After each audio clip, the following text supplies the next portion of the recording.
Folks, welcome back to the Biz World Channel, the NBC Network. I Health Radio with your host, Hurricane H. New day, new show, different topic. A topic that probably will be interesting to everyone watching and listening right now in the US or outside because we're going to touch on something that's dear to ours, to ourselves. It's called finances, money, and how to save money and not get tricked in taxes and all these things. Because we just passed tax season, but for most businesses, tax season is never over. It's always going. And if you are an investor and things like that, tax season is still with you. So it doesn't matter if you filed or you didn't file.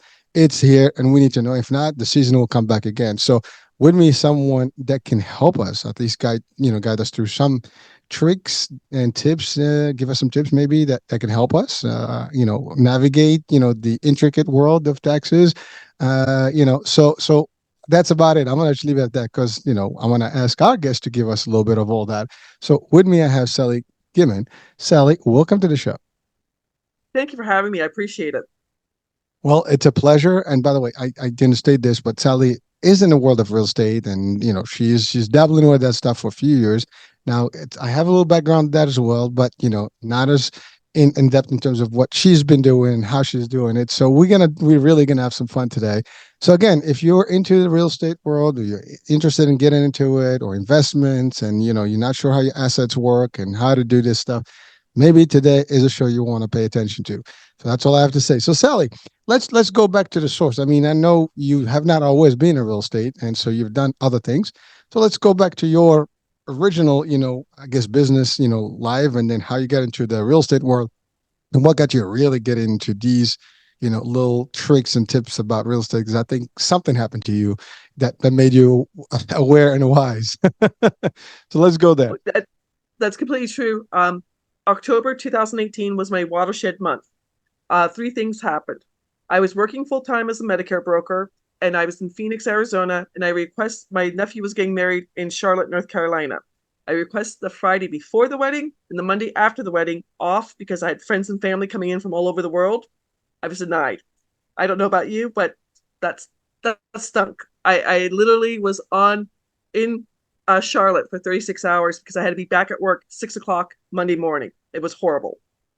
Number two, my brand new 3 week old car going to work, uh, major road in Phoenix. Second car through on a green light. A guy ran the red light, T-boned me on my passenger side, and my car was totaled. I was upside down by $8,000, and I had to get a second car.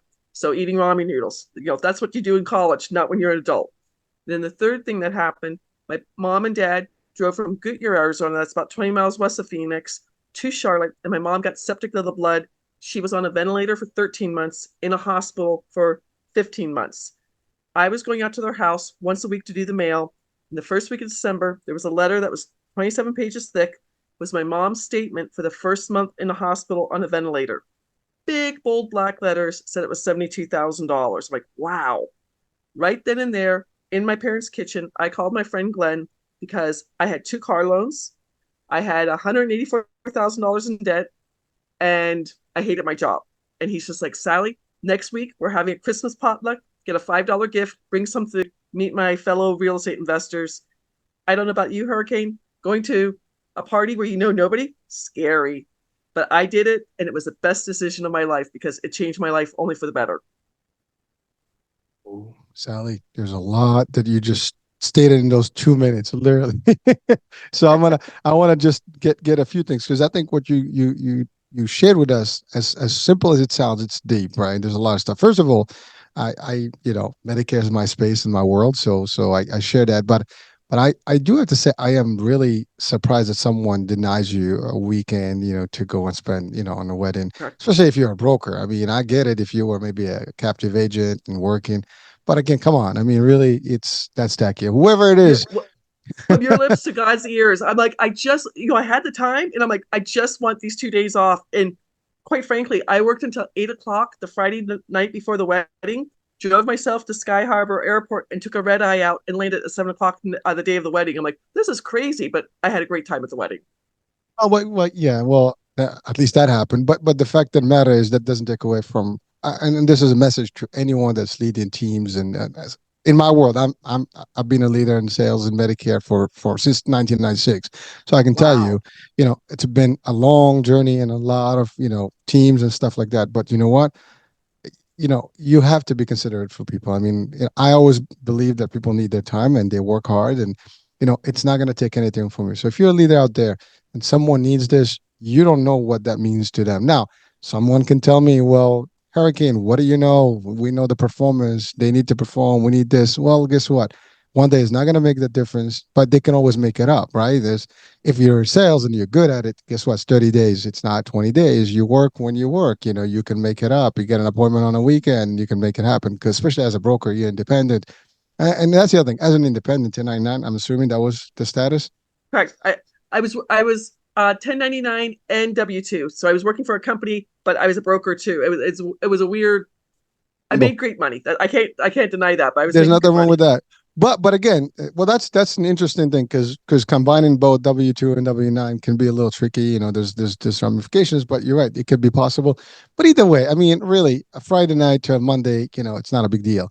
And listen, I've had to make I've given people time off for a month when they needed to. I mean, we prorate things and stuff. And here's the thing: you make your people happy, they come back, they deliver more for you. Again, for those of you that are in our world or any other world, I mean, if you have employees, you have Anywhere. staff members, be considerate. And yes, I understand the rules. I understand, if someone is chronic and they call you Friday and Monday, every week, that's different, right? But come on, I mean, that's just a little cry, I guess, or a little I advice, agree. from many years because it does impact people. How we make decisions sometimes, and always remember, I Oh, started as a rep too, so I know how it feels, and I wouldn't want someone to take that away from me. And my vacation time is valuable to me. It is important for people to live their lives and enjoy those moments.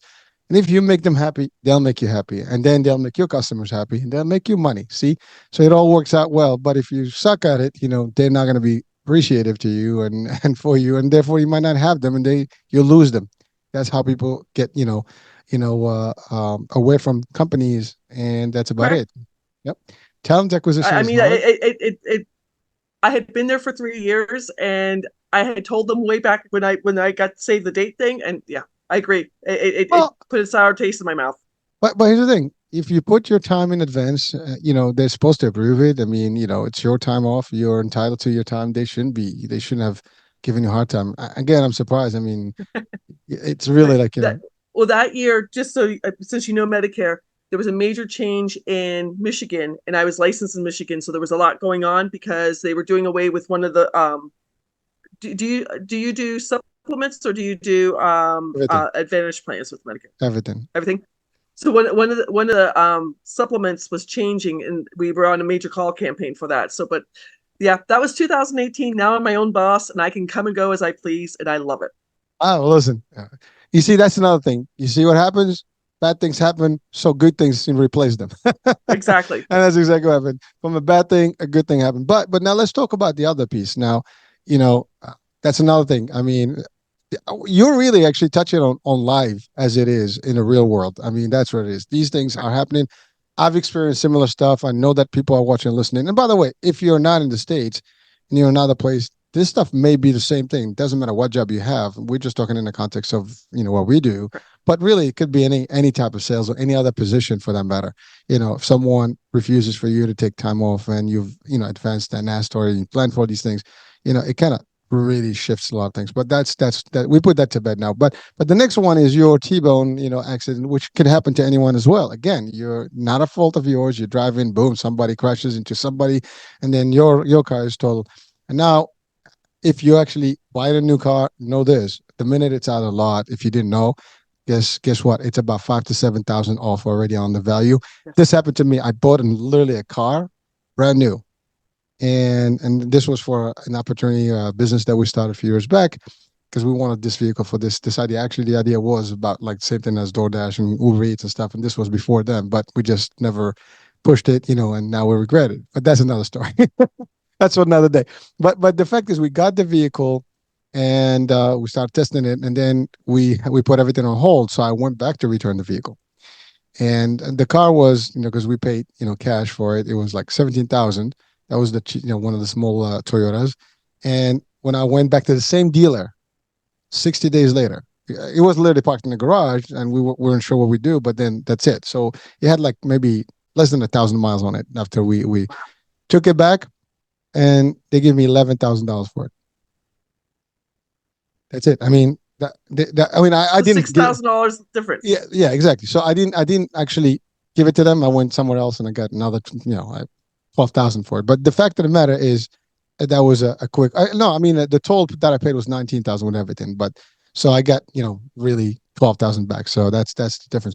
But really, this stuff happens. So when you buy a new car, buy those gap insurances, whatever you need to do to make sure that you're compensated for those differences, because shit happens, and it can happen to any one of us. And if you're not prepared, you're really on the downside here. Well, And you, the yep. really sad thing was the paperwork was sitting on the middle of my table. I had 4 weeks to do the paperwork for gap insurance, and it was sitting on my table, and I just hadn't gotten to it yet. And I'm like, you Mm. know, silly Sally should have been on top of things. I And, wasn't.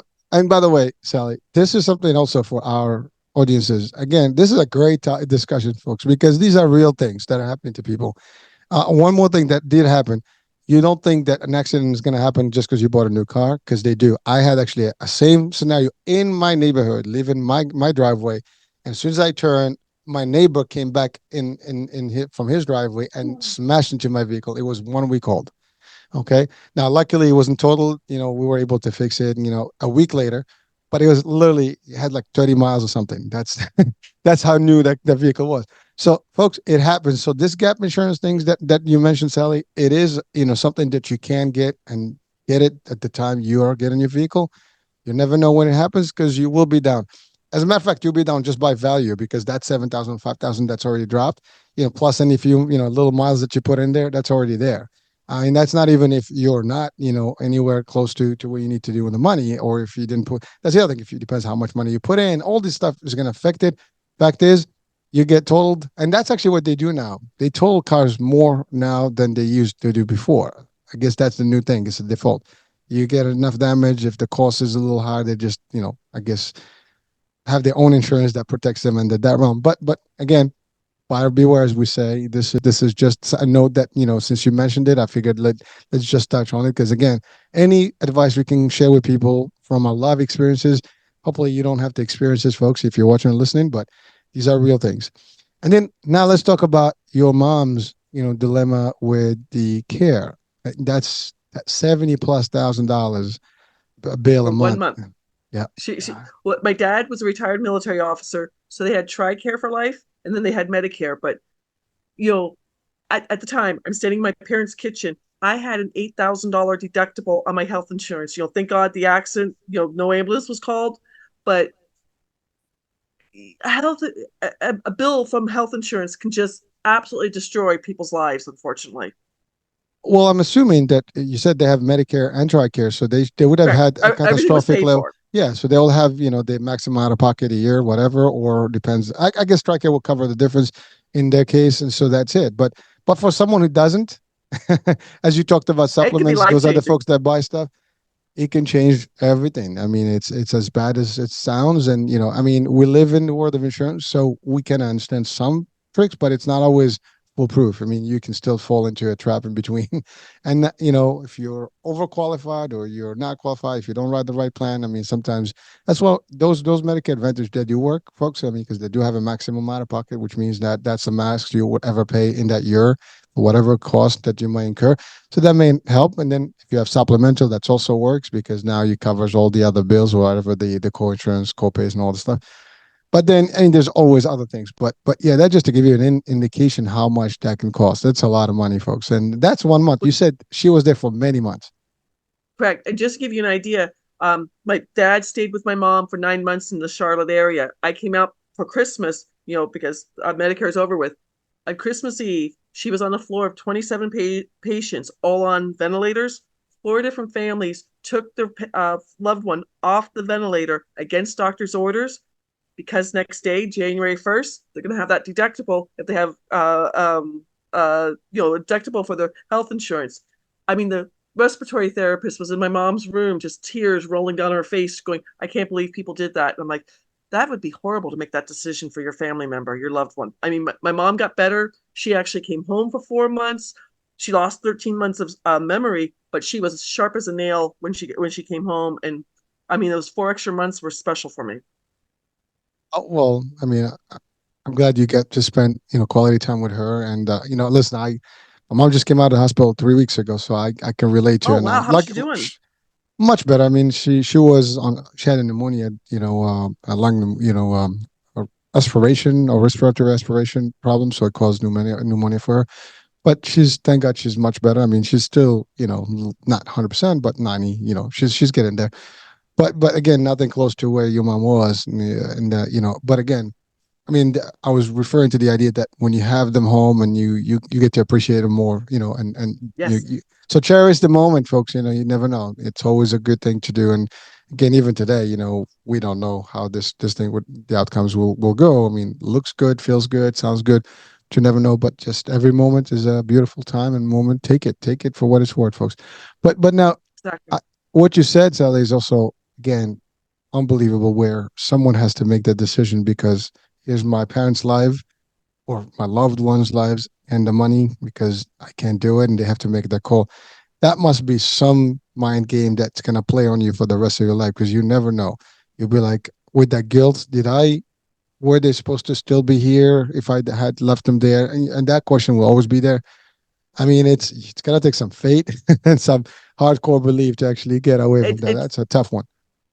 I mean, when she came back to Arizona, she was still on the ventilator, and her she had a shared room, and it was two brothers and a sister. And every time the mother had to go to a doctor's appointment, they had to get an ambulance because the mom needed ambulance coverage. $190 to go to the doctor and $190 to come back from the doctor. They fought every time the mom had to go to the doctor's office. I'm like, thank God my dad didn't have to deal with that. I mean, it makes you think, what are you going to do when you get older? What kind of health insurance will you have? Because you've got to figure things out because you don't know when something bad is going to happen to you. One does, and you're right. I mean, if you don't have the right insurance, I mean, again, I have to say, I always say this: I enjoyed the work I've done over the last 30 years because I've helped a lot of people. And yes, it is insurance, and people may think like it's shady and stuff. Not the work I've done or you did because we work with the government programs, and You there are just talk to people and give them the tell them options. exactly what Yeah, here's A, B, and C. Make the that's right it. decision for yourself. and, Yes, and and there's a plan for everyone, and for the most part your out of pocket will still be limited, and compared to if you didn't, and there's plenty of options, and there's quite a few other add-ons that you can have with little cost or no cost. I mean, so there's quite a bit. So talk to, if you're anywhere watching, listening, you have a parent and they are of age of Medicare, or someone who maybe sometimes Medicare can be also for younger folks with disabilities. So just find out what options you have there. And this is not a Medicare show, but anyways, because I have an expert and we love that work. We've done it for many years. It's always good to tell people what they can do. I mean, obviously today we're going to talk about savings and helping people get financial, but this is a good way to also start there because I mean, yeah, you'll lose your shirt if you don't have the right insurance and you got to pay for it. And people lose homes, people they or you have a debt that you can't pay. I mean, there's certain ways you can do to reduce it, but and I've heard stories before. We've had guests on the show that had millions of dollars of bills that they had to figure out a way to actually, reduce to a certain point, and they were able to do that. But that takes a lot. I mean, it's just not an easy world. So exactly. yeah. Well, so now you discovered this meeting of realtors and investors. So let's talk about that. I mean, by the way, you said something that is interesting that when you go to a meeting and where you don't know anyone, yeah, it could be very intimidating and scary, but the good news is you're in sales, you can navigate, you can network, you can, strike a conversation. So you probably did all that and kind of, got you involved in a whole world that was new to you. Well, tell you a funny story. Hurricane H. It was in Phoenix. It was going up to a apartment building, and this guy comes up and he knocks on the door, and we introduce each other. His last name is a family name. My mom's from Ireland, and it's was from my mom's maiden name. I'm like, huh? Is your we found out we were third cousins, and I'm standing in the middle of Phoenix with a guy I've never met before, who's my third cousin, going to a party that I don't know anybody. I'm like, well, now I have a cousin here. So it was a craziest thing. I mean, it's a joke, but Mike and I are still very good friends. And when my cousin from Ireland came for my parents' 50th wedding anniversary, Mike came to it, and he's just like, all his family knew my mom's family. It was a small world. That's all I have to say. It's, you never know when you're going to run into somebody you don't know, or That's you do also know. You should th- know. that is true. I mean, you never know who you're going to bump into somewhere, and you could be on a trip somewhere in the world and you meet someone that you haven't met in years. And like, wow, listen, it is a small world. I mean, that's a It's a fact. small world. It's a fact. Well, so now you manage, you kind of interact with your third cousin, and now you connected the families. But so how did that go? What did you learn in this particular real estate Well, investors? I went to the first meeting I went to was back in August. Kind of funny, in Phoenix we have things that our storms are called monsoons. They come through with really a lot of wind and everything. The ceiling of the room we were in completely fell apart, and I'm like, these are real estate investors. They have this lousy building. So, um, I went to the party, met several people, started going to meetings every Wednesday night. I bought into the education. I'm watching my education while I'm at work. After open enrollment's over with, it gets very slow. I'm watching my education while I'm at work, and my mentor in my real estate group taught us how to deal with bank-owned properties. Um, you're a real estate investor. When a bank takes back a property, like a foreclosure or a tax lien, they can't hold that. They have to sell the property. So I wholesaled 7 properties nationwide: two in Ohio, one in North Carolina, one in Ohio, two in Ohio, one in Indiana, one in Kentucky. Different places. And I was using my self-directed IRA. I would pay my self-directed IRA back, and anything in the profits was my money. So I was doing fantastic. I mean, I paid off $184,000. I had 2 car loans. I had a mortgage. I had student loans. I had credit card debt. I paid it all off in under 8 months. It was fantastic. Well, hold on a second. You talked about a lot of things there for our audiences that may be all new language. So first things, you're talking about tax liens and stuff. Now, fact, folks, if you live in the states, and I think for the most part everywhere around the world, you buy property, you don't really own the property. You might think you do, because if you don't pay certain things, such as your mortgage, the bank will take it away. Such as Right. your taxes, the government will take it away, and you only get a couple of months, for banks, and maybe a couple of months for the government. Maybe I think 1 year or 2 years tops, and then your property is in the market.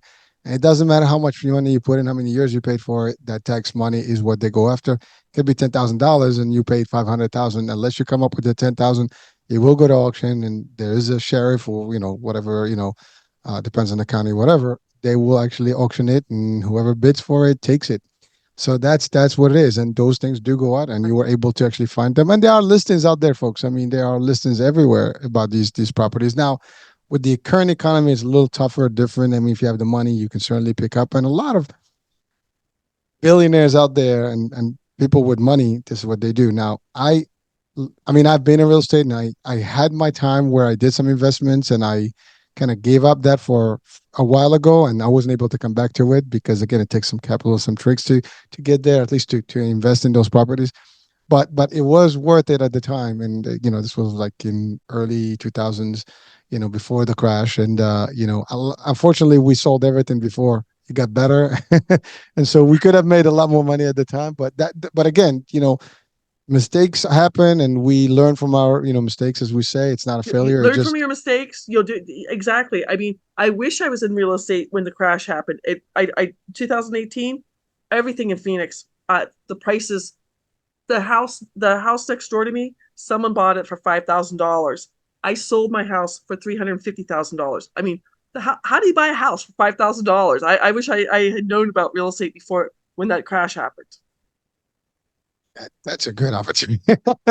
Yes, But exactly. something I missed.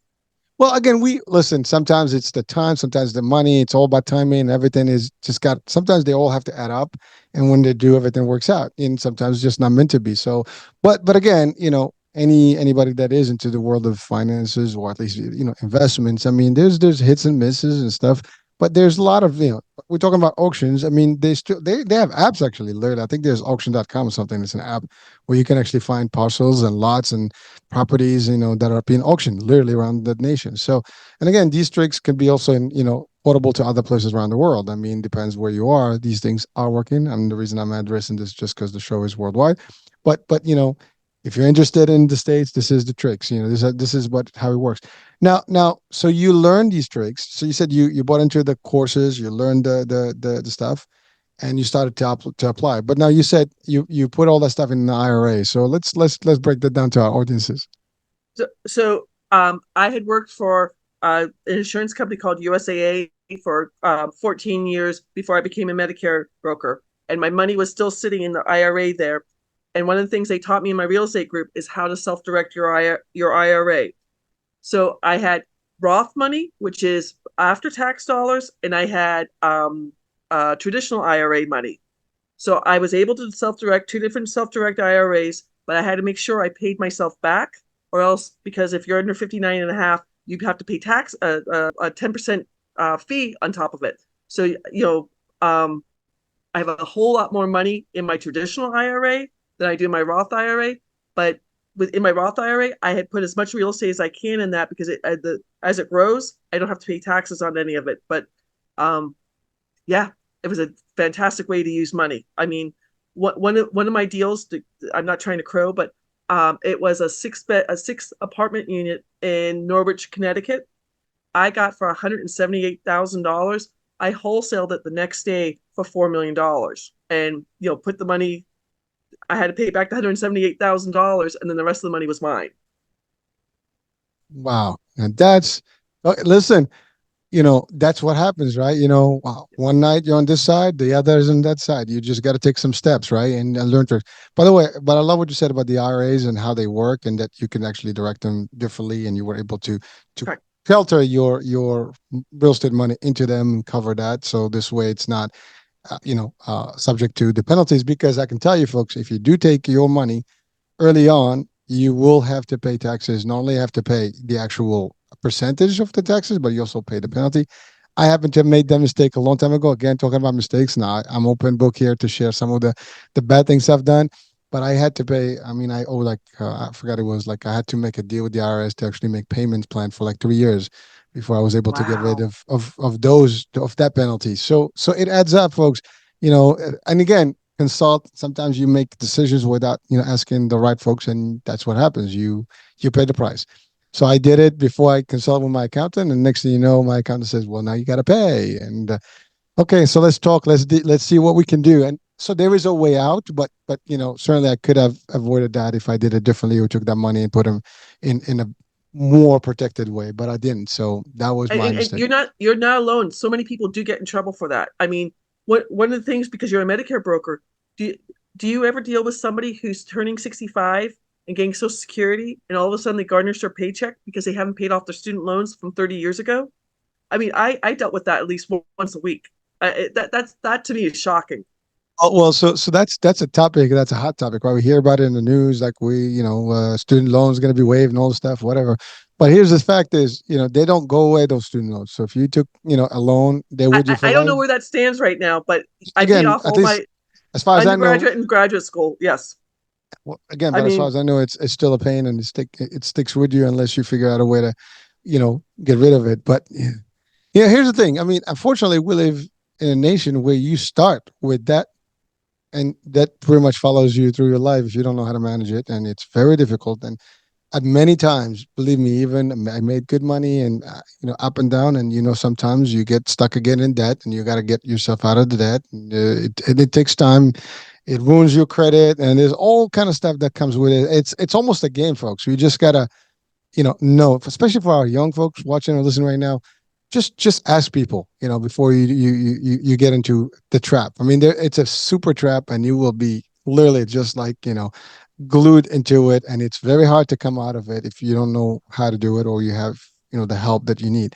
So anyway, so those are, again, as you're just talking, I'm just capturing a couple of things that you state, and kind of advance some advice, just based on personal experiences.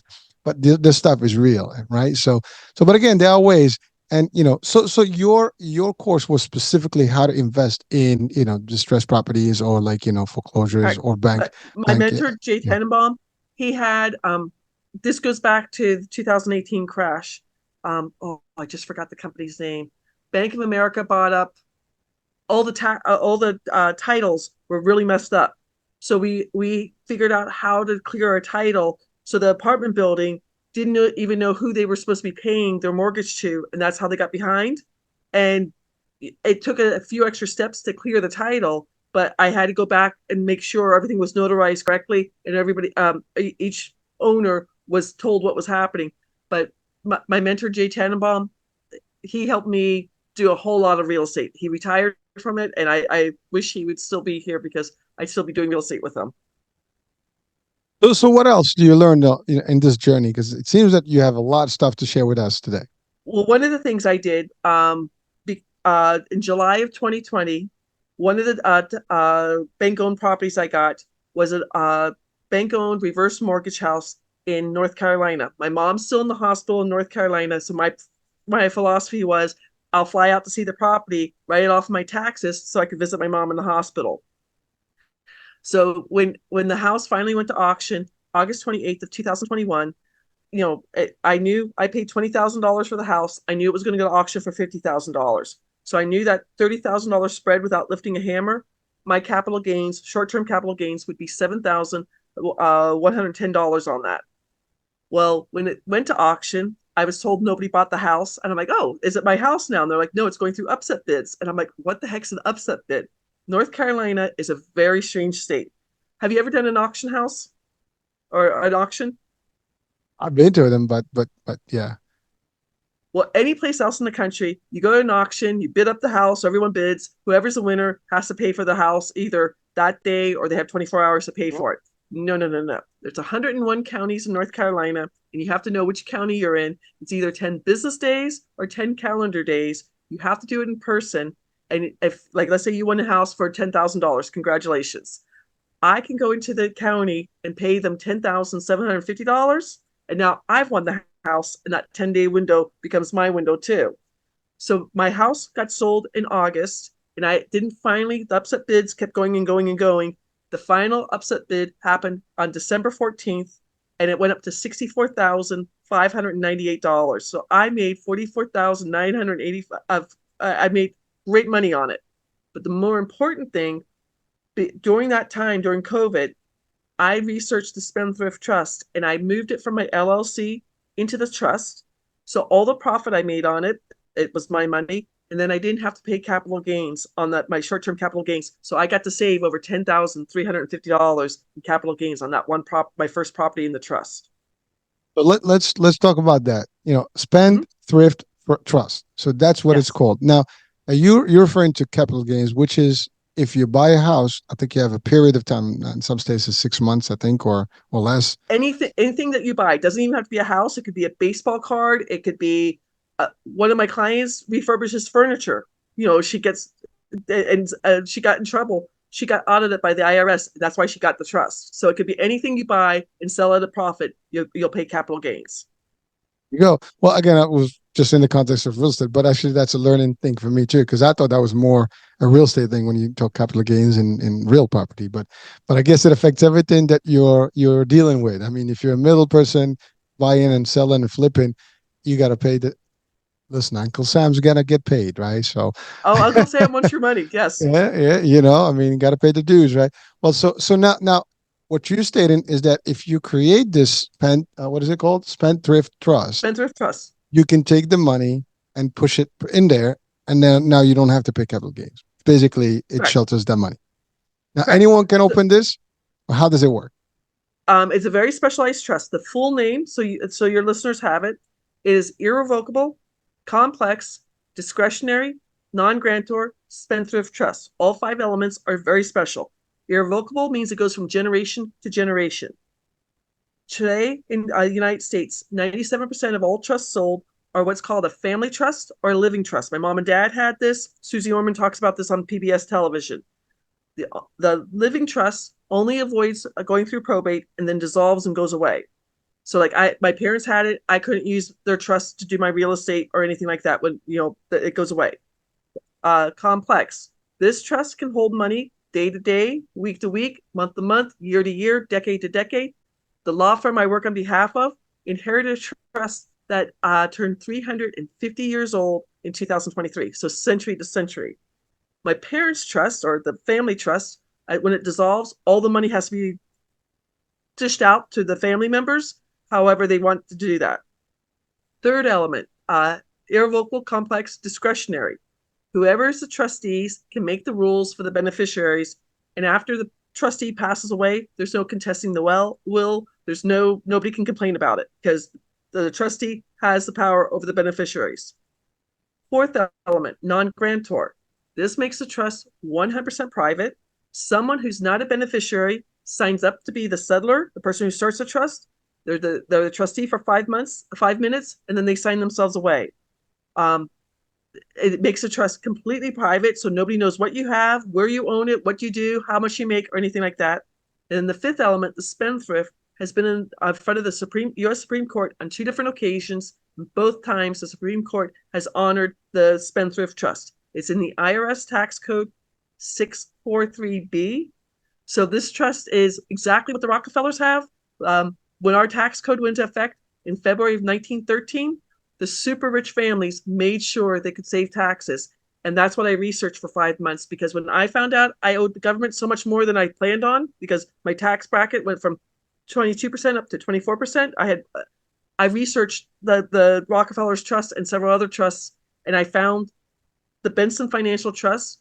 Paul Benson was a Harvard law professor 76 years ago. He wrote 5 different trusts, and they've never been audited. And the law firm is now his grandson and great grandson.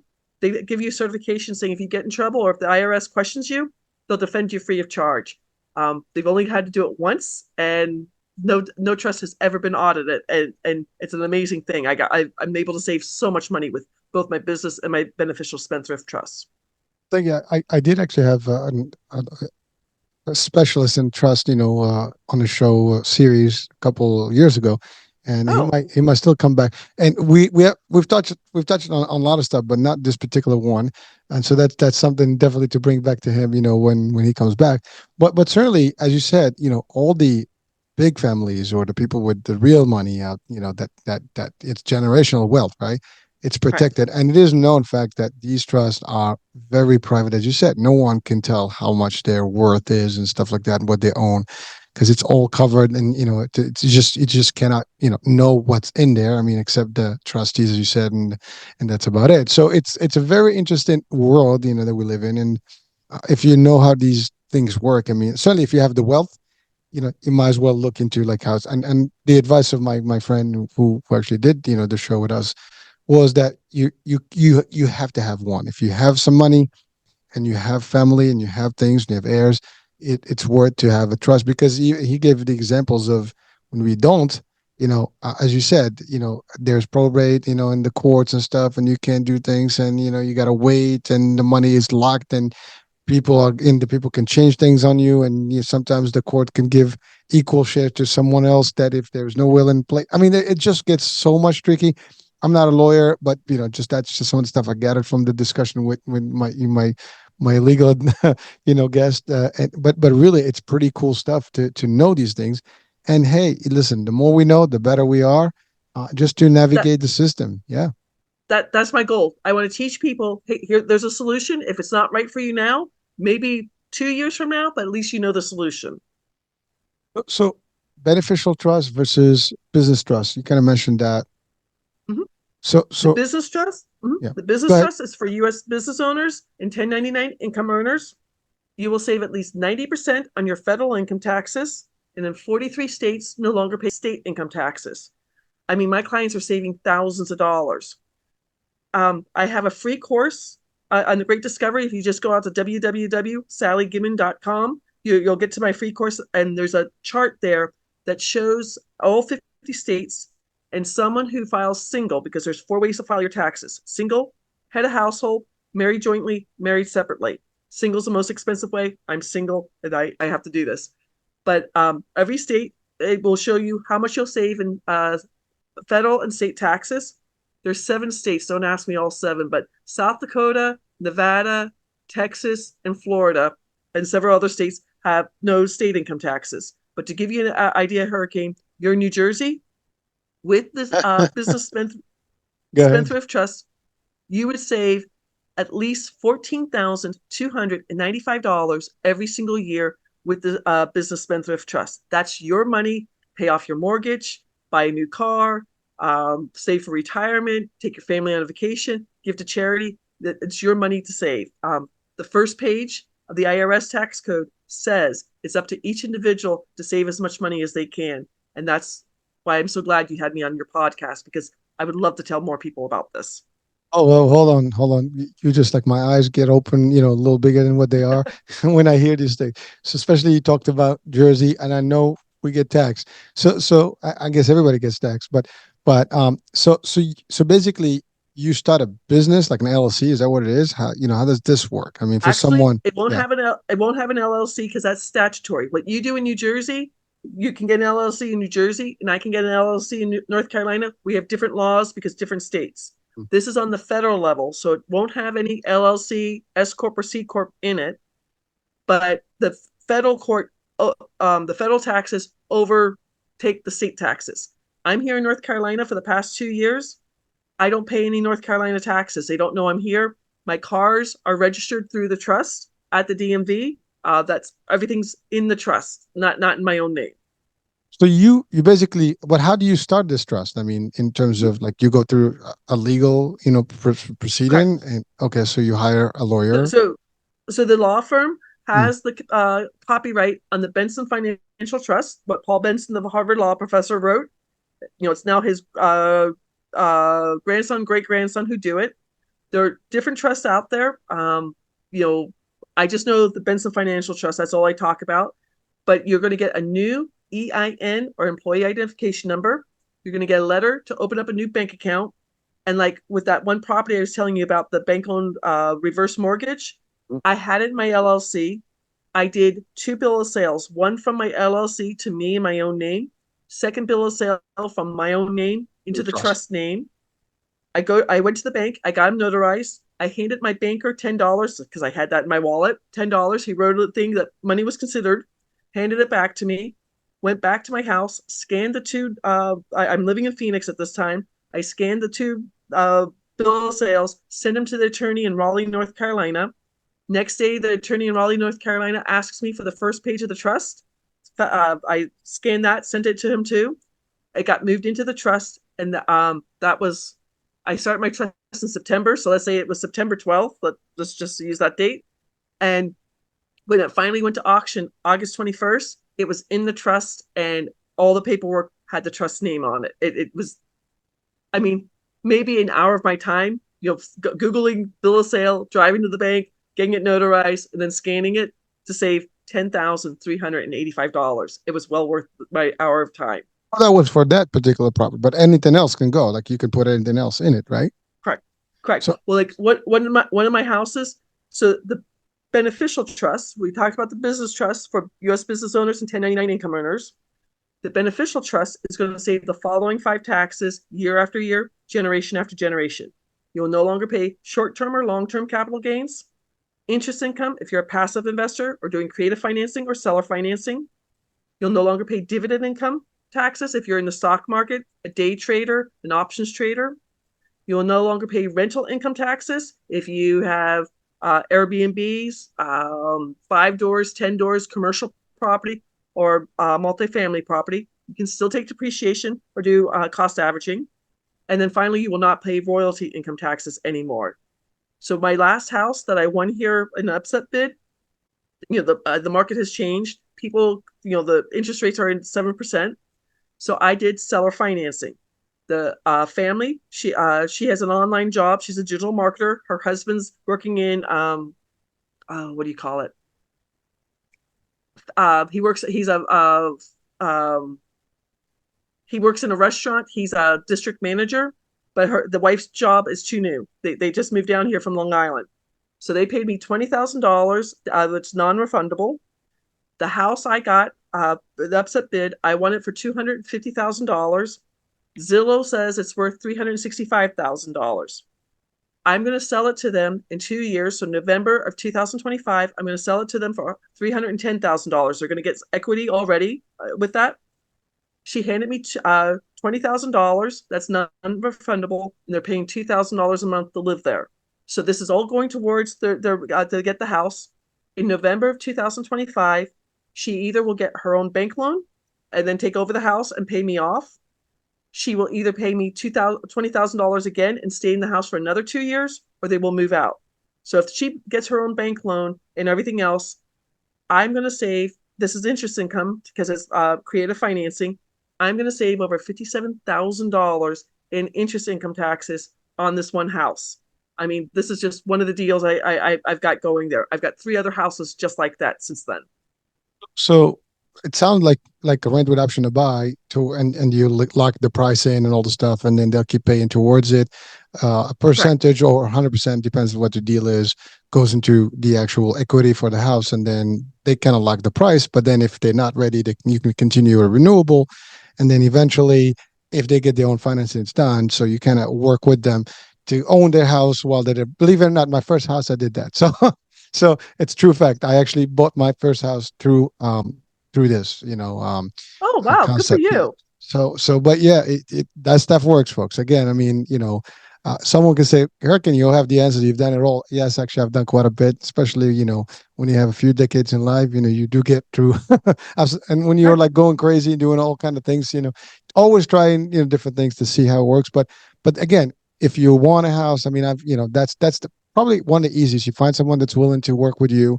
And the advantage, as you said, Sally, is that if the value of the house right now is 310, you tell them, we're not going to hold that value, we're going to keep that value. So next year, if it's 500,000, they get it at a better place, and you're ahead of the game, so it's okay. And they're going to pay more rent anyways, so might as well get that money towards their home. And there's a good thing, I mean, you're the landlady for them anyways right now, so you kind of fix a little bit whatever needs to be fixed, unless you put some. Oh, no, no, no, no, no. I have it in the contract. It's all Okay, their good. problems. All right. I, All right. Well, I good. So again, just for the audiences, because sometimes correct. that's the advantage of you being the because you do have the option, and you typically they have the option not to do it, but they'll lose the money if that's the case, because that becomes rent. So I mean, there's different things, but I mean, you certainly with lawyers and stuff, you can tweak these deals, and they're real and stuff. But what I love what you said is that money, all that profit that you're making, technically, all those taxes you don't have to pay, because they're not paying you; they're paying your beneficial trust, right? That's what they did. Correct. Correct. So you don't use an actual business trust; you just use a beneficial trust for yourself. That's the beneficial trust. I have three online businesses that I run. Okay, so you use the other ones for the other stuff. Correct. So, uh, true story. I'm at Walmart getting an oil change. My beneficial trust is paying for the oil change. The three things the beneficial trust does not pay for are your food, fun, and fashion.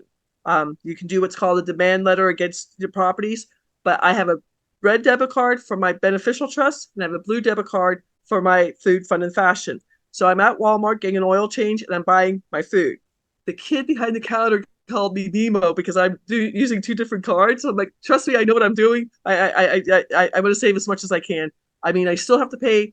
I shop in South Carolina because there's less taxes in South Carolina than North Carolina, but I still have to pay food tax. I still have to pay gas tax, other things. But saving both in 2022 and 2023 with my business trust, I saved 92% on my federal income taxes and paid no North Carolina state income taxes. I only had to pay 8%, and I'm happy to pay only 8%.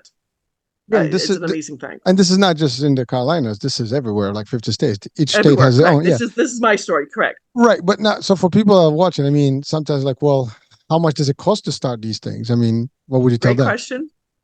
One-time fee for one trust. Most of my clients either go with the business trust or the beneficial trust. One-time fee is $20,000.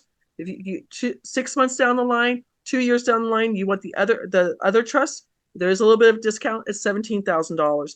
But just to give you an idea, if you're because you're in real estate, if you're fixing flipping a house and make $50,000 on that house, if you're at 22%, you will pay $11,000 in capital gains. If you're at 24% tax rate, you'll pay $12,000 in capital gains. So one trust, you do two flips in 1 year, you paid for the trust, and it goes from generation to generation to generation. You just set up future generations that they'll have a picture of you up over their fireplace saying, "Thank you, Hurricane H, for setting up this trust for me." Well, so here's a question. So technically, as you materialize a deal, and you know your profit margin, and you make in a certain amount, you can certainly, just think about it this way. I'm going to take a chunk of this and put it into a trust, and now I'm protected going forward. Correct. So any other, next deal will still be under cover. All the deals coming up will be under there. You just have to position Correct. them in a way where the trust is purchasing and not you personally. And so that's it. And I love what you said. So again, it does have a bank account. It does have everything. You basically have access to your funds. But now, so this is the question that probably someone can ask. Like, well, there's supposed to be a trustee that handles all this. So you have to also appoint someone, right? Correct. I am the trustee. Um, we We do own trust. suggest you have. I am the trustee of both my trusts. Correct. Okay. We do suggest you have an associate trustee. My bank accounts are with Wells Fargo because I have family. I have a brother living in Singapore. I have a niece in Poland. I have another niece up in Alaska. I mean, all of my You want a bank relatives are part of international. the trust. Correct. So Wells Fargo's wherever they are. Wells Fargo made me have an associate trustee in case I get hit by a lightning or hit by a bus before I could open up the account. That's what they. So my nephew who got married in North Carolina, he's the oldest of all the I've got 11 nieces and nephews. I said I have to talk to him because he doesn't know what I'm signing him up for, and he's just like, okay, I'll be the associate trustee if you get hit by lightning or whatever happens to you. So they know who to go to if something happens. Um, it's if you know how to work with an LLC, it's the same thing. It's very easy to use. I still am using for my food, fun, and fashion. I'm still using my 2015 car that I bought for $27,500. That's the price of the car. I'm still using that to run off my food, fun, and fashion with a demand letter, which is part of the trust to do what you want. So this house that I was telling you about with the seller financing, I can do a demand letter up to $250,000, even though I'm going to sell it for $310,000. But I don't have to spend that much money on food, fun, and fashion. But you've found a way to really circumvent everything, legally. And it's funny because people say, well, these are loopholes. Well, these are laws actually. These are These are laws. yeah, It's in they're the in effect. IRS tax code Yeah. 643B. I mean, it Repeat that one more I'm time. not 643B like Bravo. All right, so folks, you can search it out, and just click there Correct. and learn, but again, ultimately, you do want to get all legal stuff. You don't want to have to consult with an attorney. Some people. And by the way, it could be You anybody. you want to go with a reputable company? Um, True story. I do a lot of podcasts, and I talked to a real estate group, and one of the gentlemen made an appointment with me, and he goes, "Well, I have this person in Atlanta who, I'll be honest, it was a Frankenstein trust that they put together. He sent it to me, and the attorney who's going to if he gets in trouble is not a trust attorney. He's just a regular attorney." And I'm like, "Oh, you've got 14 Airbnbs. If someone tries to sue you and it all falls apart, you could lose everything." I mean, the law firm. I'll be honest. The law firm's name is Rosen and Rosen. That because it changed because of the family. They have four trust attorneys. They have who know how to defend a trust. I I can honestly say I feel confident selling this. I sold 14 trusts in my real estate group last year. I know my friends in my real estate group got the best product out there for them. I mean, I don't want them to come back and say, "Sally, you ripped us off." That would I don't want to ruin friendships if that makes sense. Agreed. And again, as you said, I mean, people can do their own due diligence and look for a trust specialized, trust attorney, or they can obviously go to you and you have a company that's already vetted out and they know what they're doing. And again, that's the thing. The key here is you need to do it right.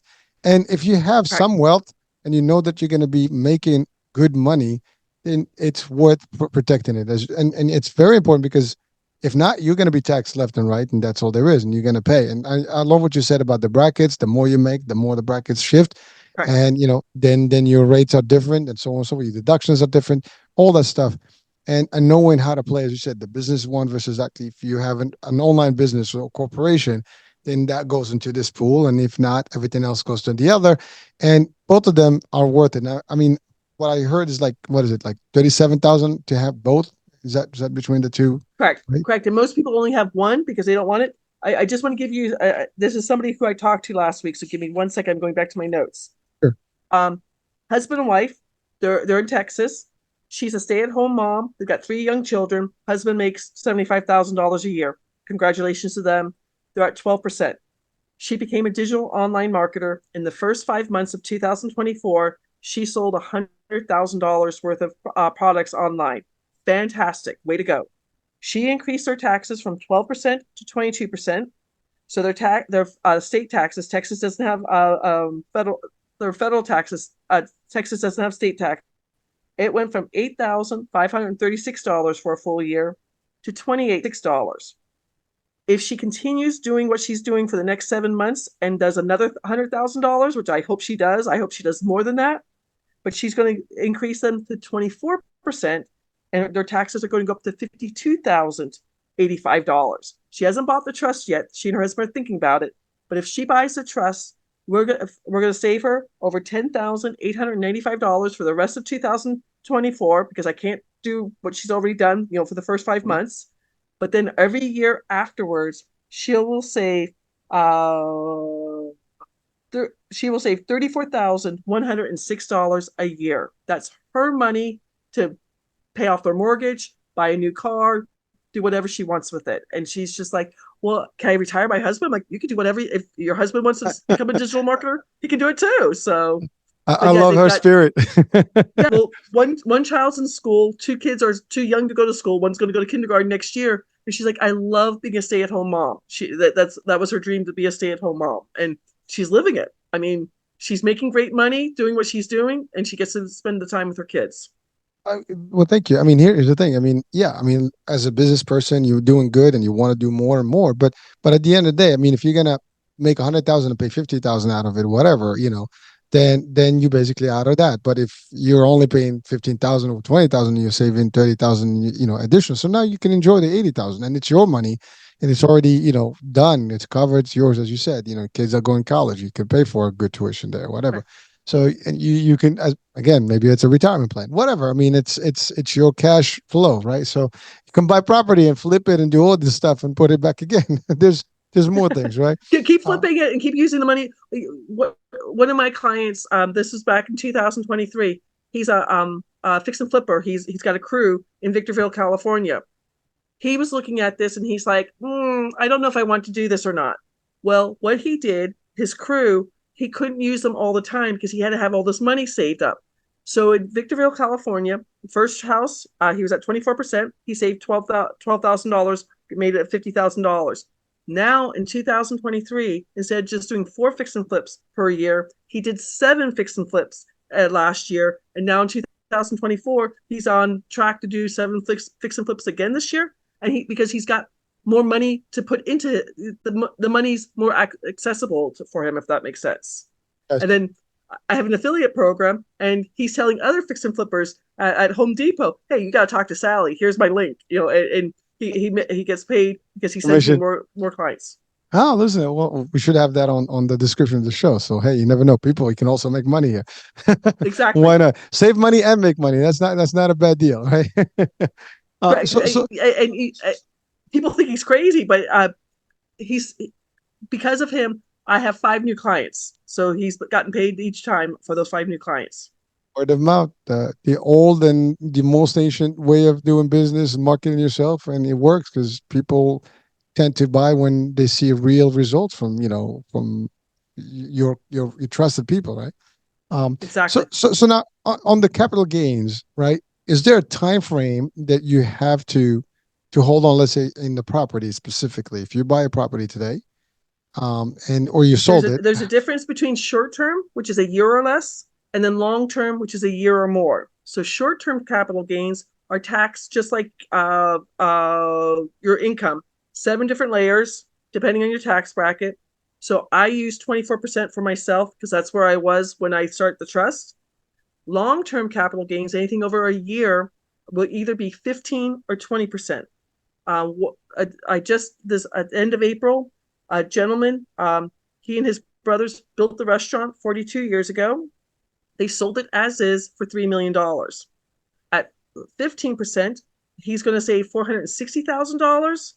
And at 20%, he's going to save $600,000. That's six figures for his retirement. He's 69, his wife's 68, and she knew about the trust. She didn't know how much they're going to be saving, but they wouldn't have to pay those taxes until April 15th of 2025 because they sold it April 30th of 2024. So like a year later, they'd have to come up with that money. And she's like, our business broker didn't tell us about it. Like, well, now you know how much you're going to save. And the business broker talked to the gentleman who bought the restaurant, and he got paid an affiliate because the gentleman who bought the restaurant has six other restaurants and saving 1099 income everywhere. So it's an I love my job. I make people happy.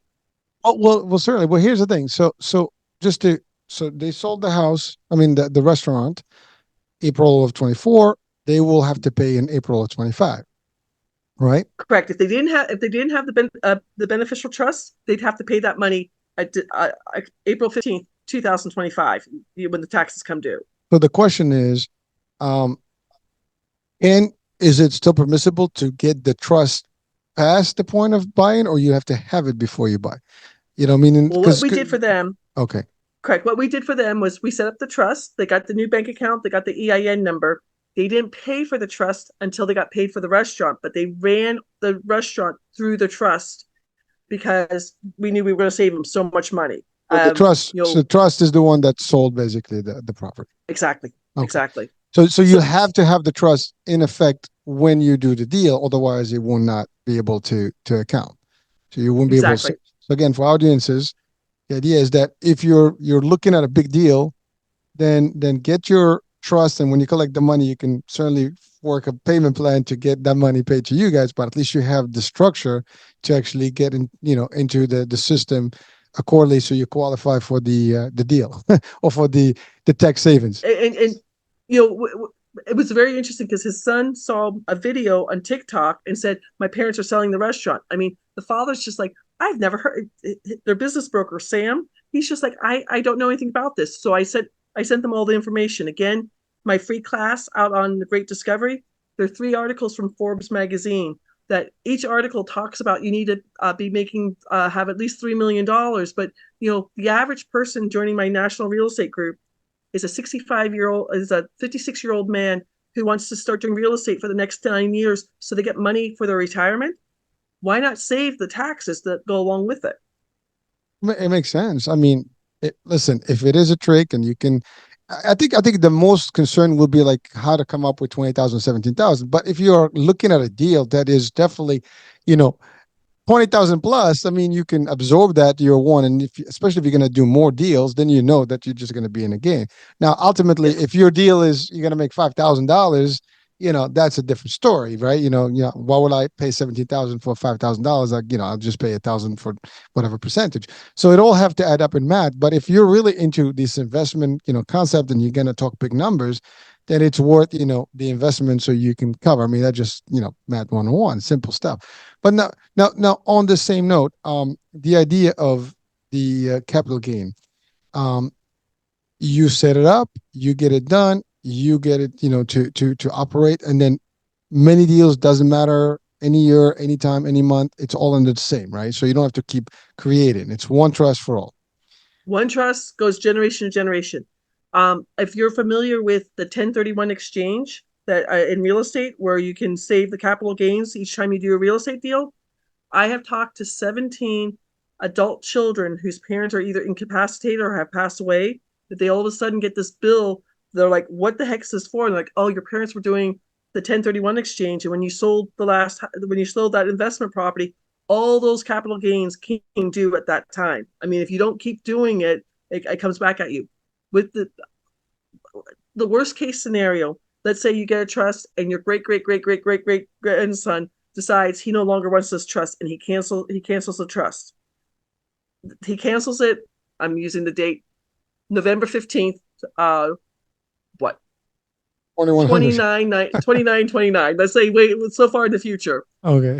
It doesn't come back because the transactions go by the date that they happen in the trust, that never comes due. Worst case scenario, if Congress, and I'm not trying to be political, but Congress can't even decide who's going to be the Secretary of the House Representative.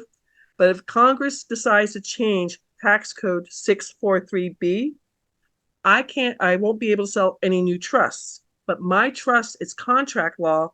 So my trust is between me and the law firm, and my personal business trust and my personal beneficial trust. It'll still be good for generations and generations. I just got a brand new grandniece, so now we're four generations in the family trust. Wow. Very nice. So one question, if is there an actual limit, like, a qualifier number, for capital gains, just in this note? Like, let's say you sell something, you said anything, but is there a limit where you don't have to pay, or it doesn't matter if it's a dollar? Well, if you're selling your personal residence, so if you're married, you can claim at least if I get these numbers wrong, don't hate me, but you can claim at least $50,000 in capital gains. Won't affect you. If you're single or you're divorced and you're selling a personal property, it's $25,000 in capital gains. Um, quite quite frankly, one of my clients here, they got the senior trust. Here, well, you were talking about Medicare earlier. There's five different trusts. There's the business trust, the beneficial trust, the senior trust for people who are over 65. If you make too much money, Social Security, pensions, 401k withdrawals, maybe you're fiddling around with Forex or crypto or something like that. If you make more than $91,000 a year, you could be affect your Part B of your Medicare. It's called IRMA. Part B is your doctors and your medical tests. I might have the numbers incorrect right now, but you're paying, I think, every single month $166 for Part B. When you have to pay it out of pocket, it's $895 for the husband, $895 for the wife. So it can be really, really expensive with people don't know this. But the gentleman was selling his house here in North Carolina. He and his wife bought this house for $30,000 back in 1971. They were selling the house for $490,000. And, the father is going into assisted living care. So they got the trust because there was going to be capital gains on that, because, Money his wife had difference. passed away, but there was too much money involved. So it's a blind trust for the senior, but all the money's in the bank account is going to pay for him to be in the assisted living. He fell and broke his hip. That it's going to pay for him to be in the assisted living. And the daughter's like, we were going to have to pay so much money for selling that house. I mean, it's a three bedroom, two bath brick house here in North Carolina, and so many people moved down here from Long Island. I I I, I didn't think it was worth $495,000, but that's what they got for it. Oh, this stuff works. I mean, certainly can help. Yes, But thank you for answering that, because for someone who's married and they just sell on their own primary residence, they pretty much shelter to a certain point, right? I mean, unless correct. you make, a lot of profit. So if the Correct. profit, One of my yeah. friends, one of my friends, I know him from college. He and his wife were down. I forget what the island is off of Tampa Bay. It was a townhouse they bought 9 years ago, and they got it for like $350,000. She was getting transferred up to Cleveland, and they sold it for 1.2 million. And he's just like, Cool. "We're going to the closing table in 3 days. Can we save the?" And I'm like, "Let's get you into the trust right now." And we were able to do that. And when they went up to Cleveland, not making fun of Cleveland, but they have a beautiful house up there that's worth less than $400,000. I mean, what they got had in Tampa was a townhouse. Up there, they have this McMansion up there. They have money and they have savings. Wow. Correct. I mean, they didn't spend all the money they made on for the sale of their townhouse, but we were able to. I think we saved them something like $72,000 in because they had lived there for 9 years, but they never knew their place had gone up so much in 9 years. Oh, it's listen. I mean, at the end of the day, money is money. So after all the like your fees and all the stuff, they still made quite a bit of money. So the way I look at it, Exactly. that's all profit. I mean, it's like you would have paid somebody. At least you pay 17,000 and you save. And now, not only now they're safe, but all their stuff, whatever the deals they make, they can just dump into that Correct. and never have And, to and, worry about and it. my friend Roger, he does forex investing. If you're a forex investor, anyone who's listening, you get taxed both capital gains and interest income taxes. So all his forex investing is now through the trust, and he's saving so much money doing that too. I've never gotten into forex investing. Also, just for our audiences, so that's foreign exchange, right? So I think that's Correct, correct. so if you're doing all that buying currencies, I guess, and Bitcoin, crypto, all the stuff. Bitcoin, you Yep. you you'll pay capital gains on Bitcoin when you sell the Bitcoin. So let's say you one of my examples, true story on TikTok. The father saw my TikTok back in 2023. His son was going to go to SUNY school, state of New York school. The dad was going to sell three of his Bitcoins. He got into Bitcoin way back in 2017. I don't know how much he paid for the coins, but he was going to pay so much. When he saw this video, he works at the post office. His tax bill would have been over $253,000 because he bought the Bitcoin for, let's say, $1,000. He was going to sell it for $13,000, and everything else. So what he did was he started the trust. He transferred his account. What's it called? Oh, I forget which exchange. It took us 7 weeks for them to accept the paperwork and everything else. So there was a little bit of time. So the son did get student loans. And then when we got everything changed over, then the father paid for him to go to college and it's not have to pay any taxes on that. And he's just like, I didn't know this was, if he hadn't seen that TikTok video, he would have had a massive tax bill that he didn't know was coming. And learn from my mistake. you know, don't I don't don't think you're the pay. one who makes that mistake. A lot of people make that mistake, Oh, unfortunately. listen, I made it. I learned it, and now I know that not to make it again. But you're right. I mean, luckily he was able to see that video and know that he was going to be liable and took action, and he saved all. I mean, again, if you're going to pay 250,000 and I'm paying 20,000, I'm still up 230. In my pocket. I'm ahead of the game.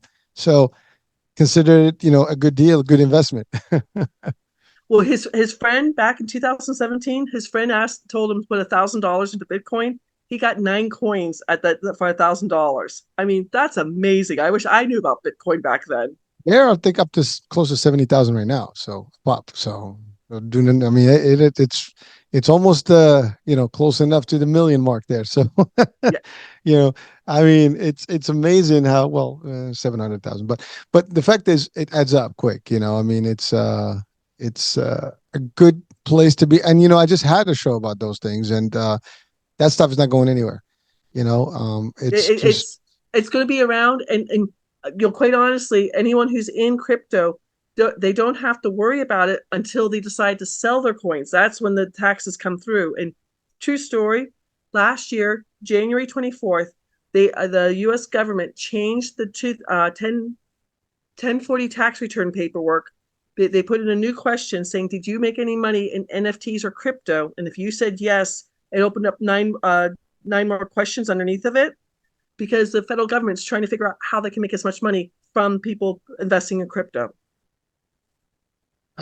well, there you go, folks. If you're listening and you're into the cryptocurrency business and you're doing some exchanges and selling and profiting, know that you're gonna have to pay some on that gain. So do your due diligence if it's big money. Again, by the way, for those of you who do the math and you listen to me, when I round it to 700,000, it's not 700,000. It's only 9 Bitcoins at 1,000, so 9,000 times 70, whatever the number is. All right, it's gonna be what is it, 630? just in case. You're much Yeah. better with math than I am. I'm Uh, dyslexic. I will never do math out loud like that. not There's a the reason reason I why said God invented a calculator. I listen. I love my calculators too, but the reason I said that because someone's just like gonna like pick that one and say like, oh, it's not 700,000. I get it. Yeah, it was just around, But the idea is that it's big money if you invest it and you get there. But Correct. but really, the idea is make sure that if you're gonna get good capital gain from again, and thank you for really bring that down to people that and to myself that it's not just property, it's anything that you gain, as a flip. So you buy, stock is a big one. I mean, people do stock, market Stocks. and they don't realize that is, if you make a big, exchange and you make some serious moolah on it, well, I mean, listen, here's the good news. You made $1 million, you paid $200,000, you're still 800,000 up. But why pay the 200,000 if you only pay 30,000, right? And save the other 170. Again, it's just math, folks. It's not I'd rather pay you the 20,000 and save 180,000 for that case, right? So The gentleman I was telling you about who sold his house here in North Carolina because he fell and broke his hip. Unfortunately, his son died of opioid overdose. All his baseball cards were in the attic. We had a Ken Griffey Junior baseball card, pristine. It was still in the same packet with the gum. I mean, it was absolutely pristine. We sold it for $40,000. On that baseball card, he either saved $6,000 or he saved $8,000 because he already had the trust. I mean, you don't think about how the crazy things that happen or what you sell things for. Um, there are heirlooms all over the place. People, when the how do I say this? What was his name? Shoemaker, the senator from New York, put it in Schumer, front of the U.S. Senate Schumer, that Schumer, he, what? I'm sorry, Schumer. Schumer. He put it in. A gentleman bought a statue at Sotheby's, and it was in a magazine that said this. Like let's say he bought the statue for $1 million, and he still owns the statue, but now it's worth $4 million. He wants to do cost of use that even though the statue's in his house and he hasn't sold it, it's increased by $3 million. Of course, it got you know it didn't become a law or anything, but there's crazy things happening all the time that people don't know about. Uh, if you don't mind me telling another story, Please. one of my friends, I'm in a real estate group in 2022. We're having a national meeting. The gentleman who's sitting next to me, Patrick, has 100 doors in Chicago, madder than a wet hen because one of his renters' dogs got out, bit the mailman. He hired an attorney. The attorney found four LLCs in Chicago. The mailman got paid $400,000 for the dog bite. Didn't find the other 96 houses. This past summer, Patrick's driving his RV, knowing Patrick it's a $250,000 RV. I've never seen it. He couldn't slow down for traffic. He hits the car in front of him that gets squished into the car in front of her. No one's injured, but everyone jumps out. The insurance card has the trust name on it. That the RV the RV is registered to the trust. Patrick's Illinois driver's license has his name on it. 6 weeks after the accident, he gets a lawsuit for $500,000 saying for her pain and suffering. The insurance company paid to fix her car, paid for everything else, but she wanted more money. Only thing Patrick had to do was send the first page of the trust to her to her attorney and said, I'm worth nothing. Everything's in the trust. You can't get anything." And Patrick is now one of my biggest spokesmen, saying, "I just saved $500,000 in liability because it was his fault for the accident. His insurance rate probably went up, but he saved $500,000 from that lawsuit." That's an amazing story. I mean, listen, accidents happen, and I get it. But this whole thing about people trying to get a free buck is always there. It's real, and you're right. I It's mean, real. if especially if you know that this person owns property, because these attorneys they do their due diligence, they're gonna find out. I mean, if knowing Patrick, his RV is this beautiful RV that Oh yeah, yeah. They're gonna well now with social media you can do a quick dig in and you can find out anybody about anything about anyone, right? So I'm sure correct. the attorneys have their own ways to find out, and they were, and so they know he's worth millions. So hey, what's a $500,000, right?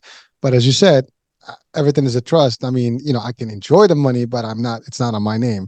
Again, I mentioned LLC and S corps and all those things. The reason you do these things because all the liability goes to the corporation. You can bankrupt and that's it, but it's not your personal liabilities. But that's exactly so. This concept really does protect you on a personal level, and certainly Correct. saves you the money on the back end. So it's a win-win for all. And again, you can do these things, and now again, you basically have something, another entity that represents you, and you can tap into all that, and you can still be the one that's operational in the trust. You just don't have any liability on your personal. That's it, and that's really the Correct. I concept. mean, if someone could try to sue me, but you can't get money. You can't get blood from a stone. I'm worth nothing. I mean, all my properties are in the trust. My vehicles in the trust. Um, Everything I own, like the pots and pans, the furniture, is in the trust. It's an amazing thing. Um, the four ways it saves you taxes.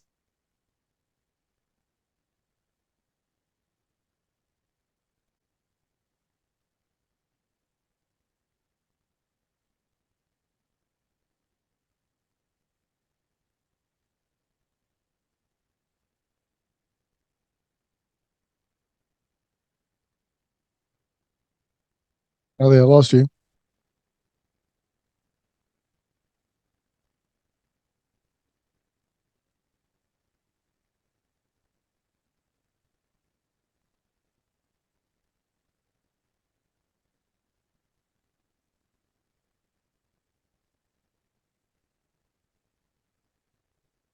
Yeah, I lost you there. I'm so sorry. No, no, I think you lost the connection there. But so we're gonna let you said I'm worth nothing, everything's in my trust, and then you froze. So let's start from there. So that's why I can Okay. patch it. So So, just like, so yeah, do you know about the Corporate Transparency Act from the Treasury Department? no, This is an actual law.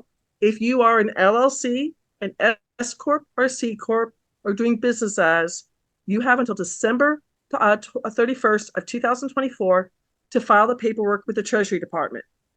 I'm not trying to be a conspiracy theorist, but who's the Treasury Department going to share this with? Is it going to go to the Homeland Security? Is it going to go to the IRS? If I'm a hacker from Russia or from China, I'm going to hack this. So with the Benson Financial Trust, you're going to save taxes. You're going to keep your information private. You're going to all lawsuits become frivolous from doing the 2024 Corporate Transparency Act. I mean, supposedly, I just heard this on a podcast on a news thing earlier this week. The Treasury Department has been hacked 3 times already, and I'm like, yeah, if I'm a hacker, that's exactly where I'm going. They want your what they're asking for is the name, your address, your phone number, your driver's license number, your passport number, and your EIN number. I mean, that's all the that's you. information in one location. That's your identification. I mean, oh, Exactly. And if you don't do it, this is really scary. So I want your American listeners to listen to this. If you don't do the paperwork, you could be fined $10,000 or 2 years in jail. I mean, please do the paperwork. That's all I'm going to ask y'all to do. If you don't get the trust, please do the paperwork because I don't want you to have to go to jail because you didn't do paperwork for the Treasury Department. That's crazy. I mean, certainly. So again, so this is for anybody that owns any of the above: LLC, S corp, C corp, Correct. or Correct. DBAs. Or any. Okay, Or and anyone making at least $80,000 a year or more for the business trust, it could save you 4 figures easily. Because I just want to. I got. I don't want to say I got lucky. I read an article about the Rockefellers and I researched it because I was mad. I had to get a HELOC. I mean, I paid off my house 3 months after paying off my house. I'm taking out a loan against my house. I'm like, this defeats the purpose of being completely, you know, free. debt free. I did what I needed to do to pay my taxes. I then start researching the Rockefellers Trust and calling different places. I finally called the law firm and they told me that they didn't know what I was talking about. And the next day, I picked up the phone, but somebody was calling me, and he's just like, oh, the law firm doesn't talk about it. If you go out to the law firm's website, their accident attorneys is their number one thing. That's where they make the money. But you know, I'm not trying to crow, but since September of 2000, I have saved 6 figures in taxes, and now I'm helping. I have a niece who graduated from a private college, and she's working for a county, and she's not paying her student loans. I'm helping her pay her student loans, and then she let her 2 sisters know that I'm helping her pay her student loans. So now I have to help the 2 sisters too. You know, I'm happy to help my family, but you know, I don't know how she can afford an apartment, afford a car, afford a telephone, afford everything else. She's making less than $25,000 a year working for the county, and I'm like, oh, Samantha, you need a better job. You need to start doing something. Oh, I mean, insurance. but Correct. but it's amazing because with the inflation and everything, the economy now, I mean, everything's expensive. So you're right. You got to save some money somewhere, and you need to know the tricks. Well, I'm laughing at her because she had an iPhone. I forget what iPhone she had, but it was so old that when she dropped it and she took it to the store, she bought a new iPhone 11 or something, and she's just like it was expensive. Oh no, they're expensive. Those things are about $1,200 a pop. So you I, know, they make fun of me because I have a Google phone. I'm like, I'm sorry, I have a Google phone. well, listen, I mean, there's Google phone, there's Android. I mean, it's an Android, so I mean, it works. There's Samsung, obviously. I mean, Samsung and iPhones are fighting each other, but there's plenty of other phones out there. You travel around the world, people don't all have iPhones. I mean, they they have other things. But that's really the case. And even here, you go to a phone store. I mean, they do have a lot of other choices. That you just Correct, they do but exactly the same. you know, Just she's young. She's 27 years old. She wants to go out with friends, and I mean, I don't know how she could afford $900 a month in student loans alone. I mean, that's a lot of money. That's a big that's a big nut. That's a ooh, I felt pain just hearing that. But well, so thank you. And I know you mentioned earlier about, like, again, from lawsuits, you worth nothing because everything is in the trust, so you're safe there. Nobody can do anything about it. Thank you for sharing with us the idea of this filing 2024. I mean, nobody wants to go to jail for not filing information, and certainly not, for something like that. I mean, again, supposed to be the Treasury, the IRS. I mean, they have our information in the first place. So, you know, The Chinese have our information too. I mean, quite honestly, I, they probably don't want to read my text. I'm a boring person. I'm on TikTok. I do the six same videos every single day, but I just talk about different clients. And yeah, but I just don't want all my information in one location. I want to make it a little bit hard for people. well, again, you're a ghost technically on the trust, so nobody knows unless and even that, I think, it's very difficult. I mean, I'm sure the data is stored somewhere. Who owns the trust? So I mean, there's probably a lot of backdoors and firewalls and all the stuff they have to hack. But hackers are hackers; Okay. they can do that. But I mean, to your point, they go the easy way, right? They'll find something that is easier, shortcut to get all that. But that's another thing. I mean, really a good point is that, your trust is the trust. I mean, it's just a fictive, entity. So it's not even you, and there's nothing really. Your money is protected there, and it's still protected, Correct. and like in the bank, right? FDIC, all the stuff is still applying to the account. It's not like, it's a different And then thing. the neat thing is you get to name the trust. So like my family knows the two names. They mean something to us. But if you heard the two names of my trust, you're like, what the heck does that mean? And I had a client who purposely made it so uh spelled their last name backwards. I'm like, okay, that works for us. So it's whatever you want to name the trust is it's your Uh, decision. call it Venus. I don't know. Call it Mars, right? I mean, you can call it whatever you want. So, as long as you know what it is, right? Well, again, I mean, Correct. it's a good way. I mean, to just, protect your assets and, protect your liabilities, and that's it. I mean, and it's for generations to come, as you said. This is not just you. Really, you're You're looking at leaving it. a legacy for future generations. Exactly. I Yeah. mean, my brand new great niece has no idea. I mean, every Christmas I'm buying silver coins for all my nieces and nephews, so they have something to have in the trust. And I hope my 4 week old grand niece she'll do something and be happy to have the trust there for her. I the future's that hers to choose. If that makes sense. Does the trust come with like a will and like, I guess Because direction, the trustee instructions? the trustee makes the decision. So I'm not saying I would do this, but I have 11 nieces and nephews. I can leave 90% to my oldest nephew, who's going to be my trustee, and then 1% to all my other nieces and nephews of my estate. They can't say that they can't contest the will or anything else. It's all spelled out in the trust. There is documentation like a will in there. If I want to leave a certain piece of jewelry or something else So to, so you to get to certain give people. instructions. Exactly. All right. So again, I mean, it's kind of, it's a comprehensive, document or protective, Yes. piece that includes all the wishes that you want in the will and that It's you want to keep. comprehensive, and there's an entire team that works with you to make sure things are there. I'm a representative of the law firm, but there's somebody, Julie, who gets you your EIN number and the letter for the bank. There's Anna Maria and her team that works with the people. Most of my clients take about 2 months to learn how to work with the trust, but they can always call myself, Anna Maria, Julie, the law firm, just to get their questions answered, because things come up all the time. And it's not you're just I've had several phone calls where someone has spent a lot of money for this trust and they can't get a hold of the attorney or anybody else. And I can give them general answers, but I'm like, I don't know your trust. I don't know exactly what you have. But I want to help anybody who sets an appointment with me. So, and again, 50 states, anybody can be, working with you guys, or Correct. yeah. So it doesn't Guam, matter. Puerto Rico. One of my clients, true story. He moved his family from St. Louis to Puerto Rico because he didn't want to pay taxes anymore, but he still has federal taxes to pay. Unfortunately, his oldest son is a type 1 diabetic, and they couldn't get insulin enough for him. He knows me from one of my real estate groups. They moved back to St. Louis where all the family is. He got the trust, and now the family, the son's being taken care of. and he's back in his house that he absolutely loves, or actually in his wife's house that they absolutely love. You don't have to move to South Dakota if you don't want to, or move to Texas if you don't want to. That was great.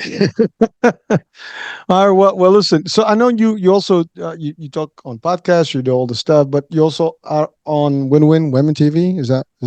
Correct. Correct. It's a women's television group. I've been doing it for about 2 years. Every Monday, 9 o'clock Pacific time, I do my half-hour presentation. One of the things I try to teach there, I'm getting nonprofit status for it, but I have what's called the Circle of Wealth in 5 simple steps, and that's why I'm teaching there to help people get out of debt. A news article I read on bankrate.com said 80% of Americans have more than $90,000 in debt and are not saving 10% for retirement. Those are horrible, horrible numbers. Yeah. I mean, when you listen to them now, it's like wow. I mean, it is. We're in a sad state. That's all I have to say. As a nation, Correct. we're not doing good right now. Financially, is not doing good. I Well, mean, you hear you're it a left and Medicare right. broker. Do they start cursing you when you tell them they have to take some of their Social Security check to pay for Part B? I mean, the nicest grandma on the phone will start cursing you and like, it's not me. The federal government makes that decision. So yes, Again, that's deducted directly from Social Security. There's nothing we can do about it. I mean, they just have to correct. understand it. There are programs that do Part B payback, so that's the easy sell. It's like, But hey, but I mean, think, there's people who are living on less than $1,200 a month oh, definitely. when they turn 65. I don't know about you, Hurricane H. I can't do that. I like things too much. I can tell you, I don't even know how anyone can do that. I mean, I don't care who you are, where you are. I mean, 1,200 is not. I mean, even rent today is not that. I Rent, mean, food. I I'm I moved from Arizona to North Carolina, and I'm shocked how expensive food is here. This is a true story. I went to one Target on Sunday, and I went to another Target today. Two different Targets and watermelons. What I can get for $2 in Arizona, one Target had it for $4.99. The other Target had it for $5.99. I'm like, what's the difference? $1 more for a watermelon? What location, where's the difference? location. I guess it's a I different I was going to neighborhood. drive. I'm so cheap. I wouldn't drive back to the other Target just to check to make sure the price wasn't gone up by $1. But I'm just like, that's crazy. I mean, eggs. I mean, lettuce. I'm again. I shop in South Carolina because it's cheaper because food prices are so expensive Well, here in North you happen to Carolina. be close enough, to do that. Not Yes. everybody can do that. you Well, know. they made fun of me in Arizona because where I live, I was outside of Phoenix, and I would drive into Phoenix to because Phoenix doesn't have food tax, and everyone's just like, "You have a closer Walmart." I'm like, "Yeah, but I'm driving to 75th Avenue because it's tax free." So I grew up in military, going to military bases, not paying taxes on my food. Listen, well, there's nothing wrong with saving, finding a good deal. So that's the bottom line. I mean, anyone wants and loves a good deal and a good freebie if you can. Why not? Right? So your website is the trustisyou.com. That's the website where people can go. Trustisyou.com, correct? And then there I do a Monday night question and answer every single Monday. Second week of the second Tuesday of every month, I do a live 4 o'clock East Coast time, save U.S. taxes, and then my class on the Great Discovery is just my name, Sally Gimon, www.sallygimon.com. I've got 3 articles from Forbes there. I've got that chart for 50 states, a recording of one of my classes, because my goal is to teach as many U.S. business owners, U.S. 1099 income earners, and U.S. investors how the secret of the rich. I mean, people should know this. I mean, maybe it's not for you, but if you want to start saving taxes legally, I want to teach as many people as possible. I love what you said, the secrets of the rich. And yet, I mean, it is available to everyone. It's just that people are not educated on it True, enough. true story. Do you know a networking group called JV Community? Yeah. I'm a member of it, and one of the guys who runs it, his girlfriend works for a Manhattan law firm that has the Spendthrift Trust. They will not talk to anybody who does not have $8 million in their bank account. I mean, when I started this trust, I was not that rich. I was just mad as hell so excuse me. I was just so mad. I had to take out a loan, a HELOC off my house. I'm like, this defeats the purpose of being, being free, being not having any debt or anything. So when I started, I did have to take money.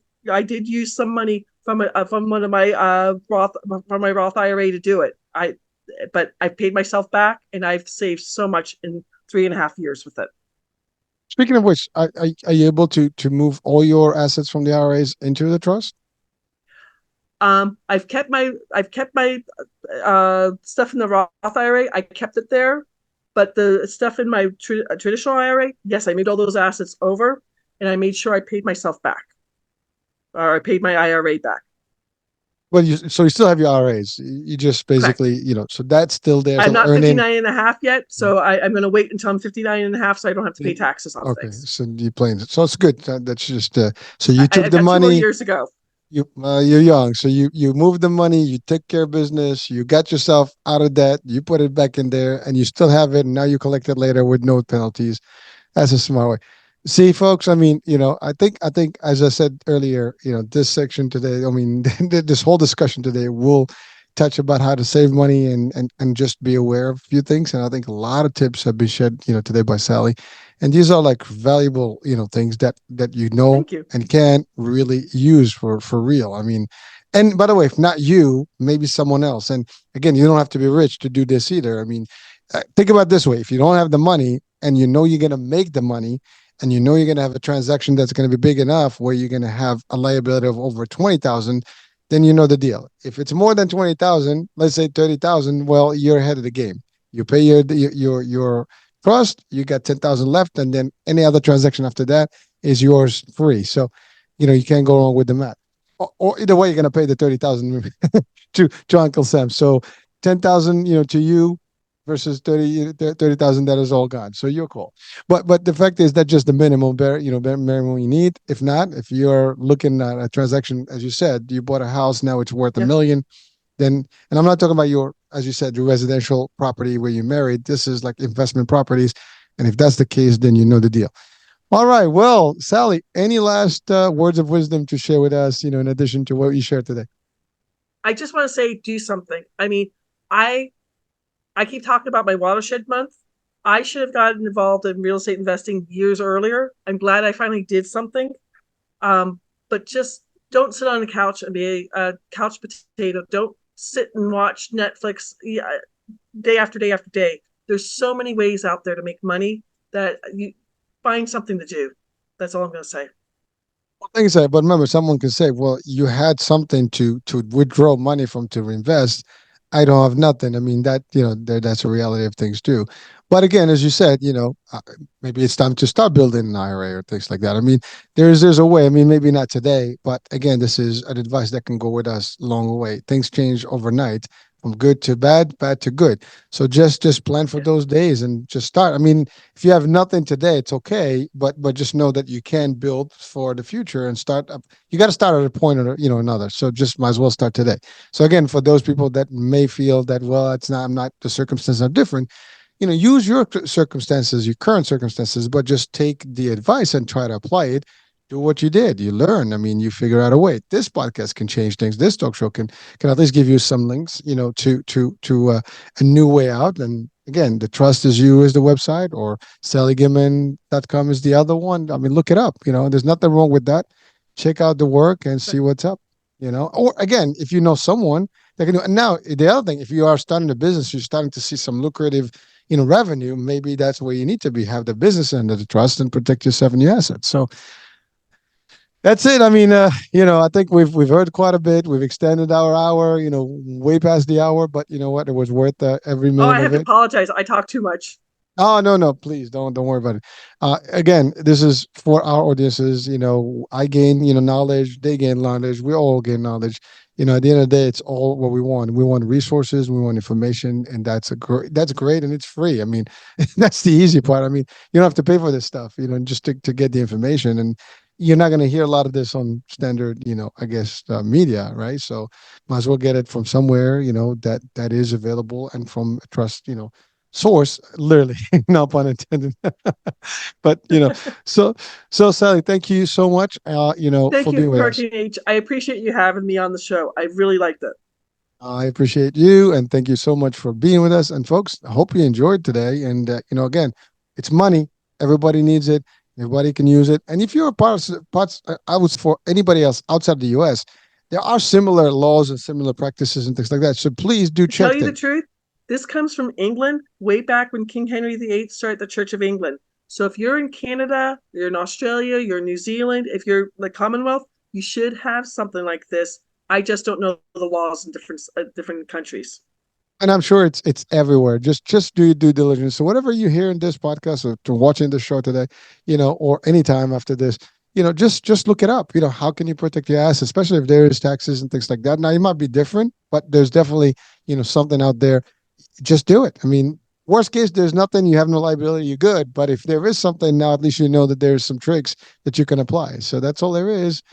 All right, American H. As always, thank you for watching, for listening in. We'll be talking soon. New day, new show, new topic.